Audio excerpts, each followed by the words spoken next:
चौहान भूपेंद्र चौहान ने पूरी प्रक्रिया की जानकारी दी है।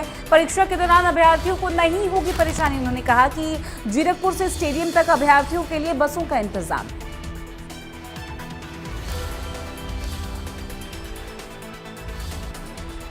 तो परीक्षार्थियों को परेशानी नहीं होगी, बसों के इंतजाम को लेकर उन्होंने बात कही है, तैयारियों को लेकर उन्होंने बात कही है।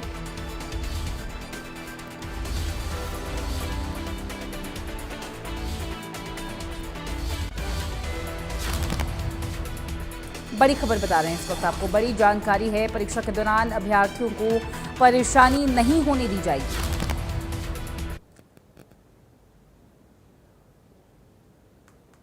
हरियाणा में युवाओं का भर्ती का इंतजार जो है वो खत्म होने जा रहा है। हरियाणा कर्मचारी चयन आयोग की ओर से पीएमटी की परीक्षा जो है वो 20 अप्रैल से करवाई जाएगी। इसको लेकर तमाम तैयारियां जो है वो पंचकुला के ताऊ देवीलाल स्टेडियम में कर ली गई है। इस वक्त हम ताऊ देवीलाल स्टेडियम के अंदर मौजूद हैं, जहां हरियाणा कर्मचारी चयन आयोग की ओर से तमाम व्यवस्थाएं जो है वो की गई है। इस वक्त हमारे साथ हरियाणा कर्मचारी चयन आयोग के सदस्य भूपेंद्र चौहान जी भी मौजूद हैं। चौहान साहब, हम वहाँ इस पॉइंट पे खड़े हैं जहाँ से जो अभ्यर्थी की एंट्री होगी, किस तरीके से पूरी प्रक्रिया रहेगी, ये दर्शक जो है हमारे समझना चाहते हैं और जो अभ्यर्थी है वो भी इंडिया न्यूज़ हरियाणा के माध्यम से समझना चाहते हैं कि जब वो आएंगे तो किस तरीके से पूरा का पूरा प्रोसेस जो है वो रहने वाला है।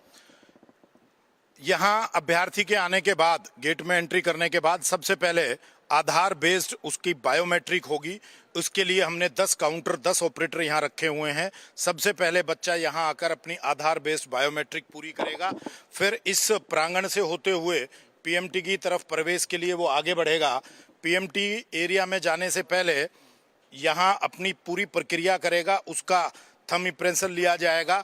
आधार बेस्ड बायोमेट्रिक सिस्टम है, आधार से ऑथेंटिकेशन आने पर ही उसको ऑथराइज किया जाता है और फिर वो आगे जाता है। आगे चेक पॉइंट बना हुआ है, यहाँ जिसके एडमिट कार्ड पर वेरीफाइड की स्टैंप होगी, स्टैंप के बाद ही बच्चा चेक पॉइंट को क्रॉस कर। कितने बायोमेट्रिक ये जो एरियाज हैं वो लगाए गए हैं, उसके बाद ये चेक पॉइंट जो है वो रखा गया है? बायोमेट्रिक एरिया में 10 ऑपरेटर बैठे हैं, एक बार में 10 बच्चों का बायोमेट्रिक हो पाएगा और ये प्रक्रिया लगातार चलती रहेगी। चेक पॉइंट है ये, चेक पॉइंट से वेरीफाइड जो होंगे बच्चे बायोमेट्रिक से, वो आगे क्रॉस करके पीएमटी के रजिस्ट्रेशन एरिया के लिए आगे बढ़ेंगे। वो पूरा रजिस्ट्रेशन एरिया है, कितने टेबल वहां भी लगाए हुए हैं, उसके बाद आगे का प्रोसेस क्या रहेगा? रजिस्ट्रेशन करवाने के बाद आगे किस तरीके से अभ्यर्थी अंदर एंट्री करेगा? यहाँ पीएमटी हॉल जो है हमारा, जहाँ पर उसका फिजिकल मेजरमेंट टेस्ट होना है, उसका रजिस्ट्रेशन काउंटर है ये। यहाँ पर भी 10 मशीनें लगी हैं।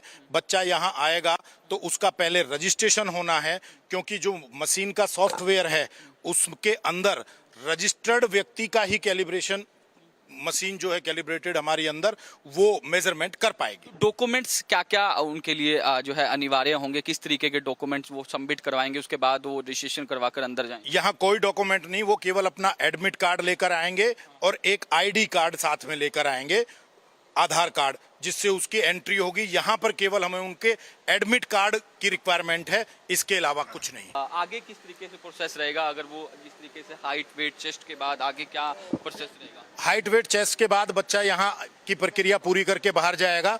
किसी को अपील करनी है, वो संतुष्ट नहीं है तो अपील कर पाएगा और उसके बाद वो बाहर चला जाएगा। इसके बाद हम क्वालिफाइड बच्चों को दौड़ के लिए, पीएसटी के लिए हम बुलाने वाले हैं। जो पीएसटी क्वालिफाइड करेंगे वो रिटर्न एग्जाम के लिए आएंगे और रिटर्न में मेरिट के आधार पर जॉब पाएंगे। तो किसी को ऑब्जेक्शन होता है, उसके लिए क्या व्यवस्थाएं हरियाणा कर्मचारी चयन आयोग की ओर से? यही हमने साइट पर इसी हॉल के अंत में अपील काउंटर बनाया हुआ है, वहां पर अपील कर सकता है। यदि वो संतुष्ट नहीं है तो हम वहां दोबारा से उसको सेटिस्फाई करेंगे। 5 लोगों की कमेटी उसको रिप्लाई करेगी। पीछे की तस्वीर भी दिखा देना चाहेंगे, पूरा सीसीटीवी से पूरा जो प्रोसेस है, कंट्रोल रूम के ये इस हॉल का कंट्रोल रूम केवल यहाँ है। इसके अलावा यहाँ हमारे पास एक दूसरे ऑफिस में कंट्रोल रूम है और कमीशन का जो मेन ऑफिस सेक्टर 2 में है, इस सब का प्रोसेस का डायरेक्ट पोर्टल लाइव स्ट्रीमिंग वो हमारे पास ऑफिस में भी है। सर, आखिरी सवाल, अंतिम सवाल लूंगा।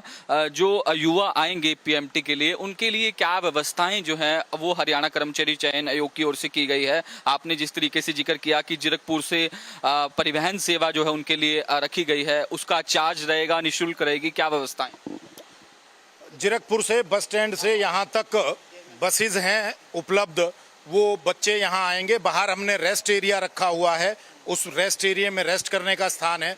फिर फ्री ऑफ कॉस्ट बैगेज की व्यवस्था हमने दी है, वहाँ बैगेज पर अपना कीमती सामान बैगेज स्टोरेज में वो रख सकता है।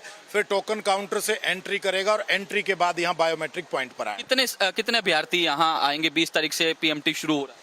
पहले दिन 1000 बच्चे, उसके बाद रूटीन में हम पर डे 2000 अभ्यर्थियों को बुलाने का हमने शेड्यूल जारी किया हुआ है। भूपेंद्र चौहान थे हरियाणा कर्मचारी चयन आयोग के सदस्य, जिन्होंने पूरी प्रक्रिया के बारे में बताया कि किस तरीके से पीएमटी जो परीक्षा होनी है और अभ्यर्थी किस तरीके से एंट्री करेगा, बायोमेट्रिक होगी, रजिस्ट्रेशन होगा, चेकआउट होगा, ये तमाम प्रक्रिया जो है वो इंडिया न्यूज़ हरियाणा के कैमरे में बताई। और 20 तारीख से हरियाणा कर्मचारी चयन आयोग जो है वो पीएमटी की परीक्षा लेने जा रहा है। उसके लिए अभ्यर्थी जो हैं वो लगातार बुलाए जाएंगे और तमाम व्यवस्थाएं जो हैं वो हरियाणा कर्मचारी चयन आयोग की ओर से पंचकुला के ताऊ देवीलाल स्टेडियम में की गई है। वीडियो जर्नलिस्ट जतीन के साथ साहिल रुखाया, इंडिया न्यूज़। चलिए बढ़ेंगे खबरों में आगे। एक और बड़ी जानकारी